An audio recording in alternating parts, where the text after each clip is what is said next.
এক ধরনের মেয়ের স্বামীরা পৃথিবীতে সবচেয়ে অসহায় মনে করে নিজেকে।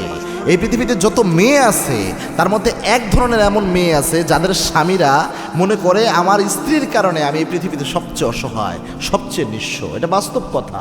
আমরা হয়তো এই জিনিসটা ওইভাবে বুঝি না। তারা কারা জানেন? এই পৃথিবীতে একটা পুরুষ মানুষকে গোটা দুনিয়া ভুল বুঝলো, কোনো সমস্যা নাই।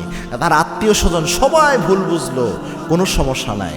কিন্তু ওই পুরুষ মানুষটাকে যদি তার ঘরের স্ত্রী কখনো ভুল বুঝে, স্ত্রী যদি খারাপ ভাবে, স্ত্রী যদি খারাপ ধারণা করে স্বামীর ব্যাপারে, এই পুরুষটা ভিতর থেকে এত ভেঙে যায়, এত নিজেকে অসহায় মনে করে, তখন আর তার বলার কিছু থাকে না। মনে রাখবেন, পুরুষরা সবসময় চোখের পানি ফেলে কিন্তু কান্না করতে পারে না।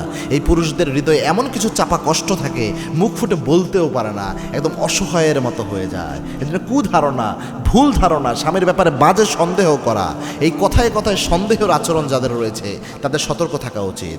এবং কি আল্লাহ রাব্বুল আলামিন নিজেও এটার ব্যাপারে সতর্ক করেছেন। এবং আল্লাহ রাব্বুল আলামিন নিজে জানিয়েছেন, ইন্নাজ জন্না ইসমুন কাবীর, নিশ্চয়ই অতিরিক্ত কুধারণা এটা সবচেয়ে বড় অপরাধ। আল্লাহর হাবিব জানিয়েছেন, কারো ব্যাপারে কুধারণা করা, কারো ব্যাপারে বাজে ধারণা করা, এটা একটা মারাত্মক কবিরা গুনাহ, বড় ধরনের একটা কবিরা গুনাহ।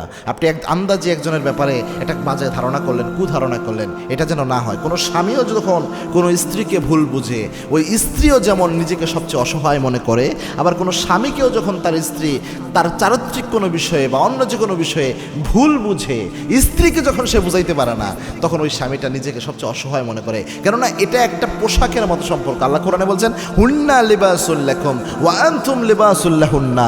স্বামী স্ত্রীর পোশাকের মতো, স্ত্রী হলো স্বামীর পোশাকের মতো।